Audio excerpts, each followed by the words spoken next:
Bayangkan hidup di era kegelapan, kezaliman merajalela, rakyat terhina, dan hanya tersisa harapan pada legenda. Menurut ramalan Prabu Jayabaya dari Kediri, akan muncul seorang ksatria tersembunyi bernama Satrio Piningit. Dalam bahasa Jawa arti namanya memang ksatria yang disembunyikan. Sosok ini digambarkan istimewa, berparas seperti Batara Kresna, bersikap seperti Baladewa, dan bersenjata Trisula Weda, Trisula Sakti. Ia dijuluki juga Ratu Adil, pemimpin agung yang tiba saat zaman kelam untuk memulihkan keadilan Nusantara.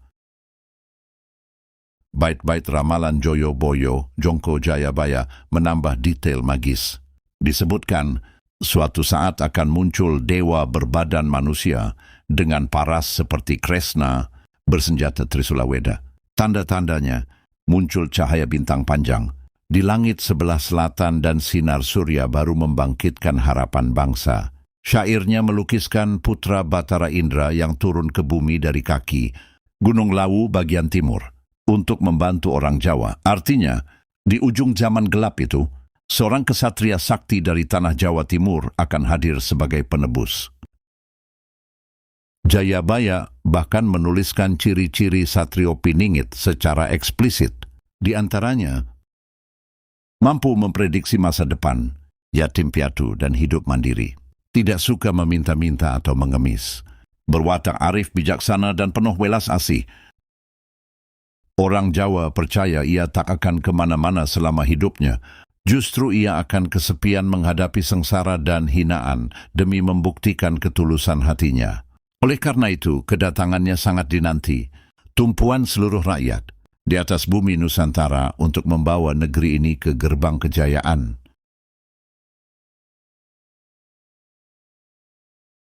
Cerita tentang Satrio Piningit tak melulu berwajah mitos. Beberapa legenda spiritual Jawa menyebutkan pergantian masa besar Nusantara sering dibarengi munculnya Satrio Piningit baru. Misalnya Raden Patah, Raja pertama Demak, dianggap Satrio Piningit era pembentukan Demak setelah runtuhnya Majapahit. Begitu pula Sultan Hadiwijaya, Joko Tingkir, dianggap ksatria tersembunyi kala mengakhiri era Demak dan mendirikan Pajang.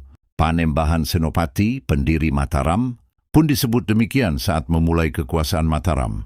Pelajaran yang disimpulkan, Satrio Piningit sejati muncul di momen-momen transisi besar, dibantu para wali mengakhiri zamannya yang kacau.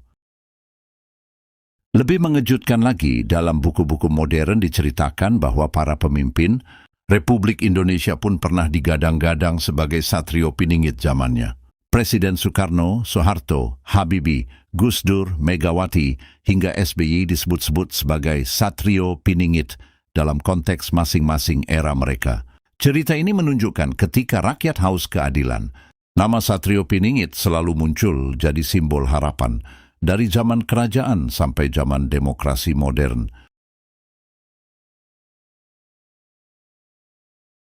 Kepercayaan pada Satrio Piningit bukan sekadar dongeng usang. Di era sekarang, survei kecil pada 2022 menemukan 64% warga Jawa, Jateng dan Jatim masih meyakini suatu saat akan ada pemimpin adil datang secara tiba-tiba sebagai solusi ketidakadilan. Ironisnya, 40%-nya mengaku jadi pasif di kegiatan kemasyarakatan karena berpikir, nanti Satrio Piningit saja yang bereskan semuanya. Kuatnya mitos ini bahkan dimanfaatkan oleh politikus.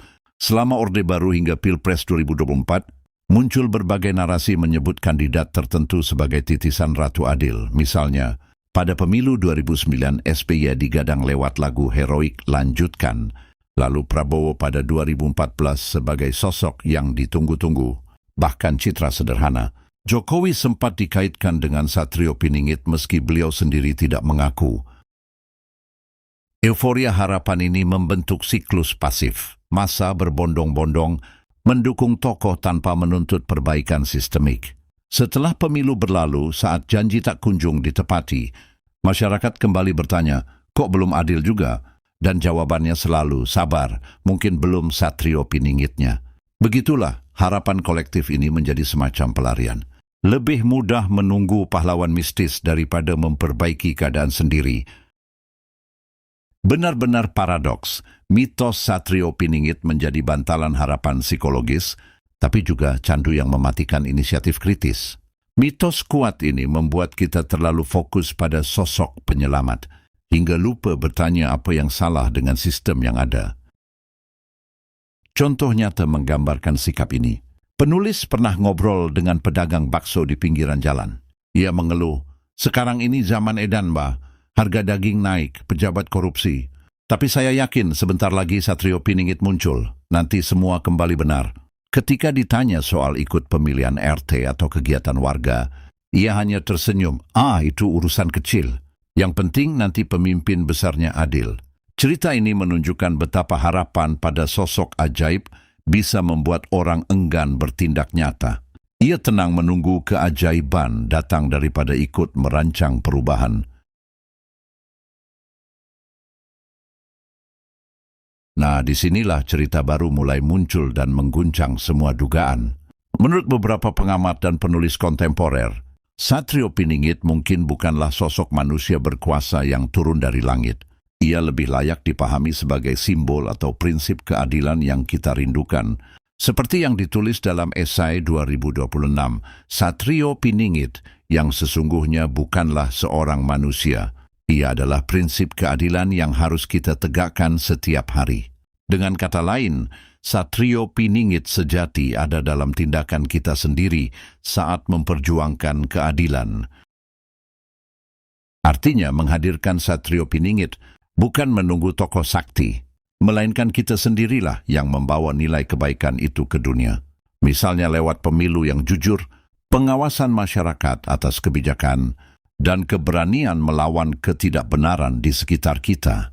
Jika seluruh energi yang selama ini kita habiskan mencari ciri pemimpin ideal diubah untuk ikut musyawarah desa, melaporkan korupsi, atau memilih berdasarkan rekam jejak, mungkin keadilan akan lebih cepat terwujud. Mitos ini memang warisan budaya indah. Ia menunjukkan bangsa kita tak pernah lepas dari cita-cita keadilan.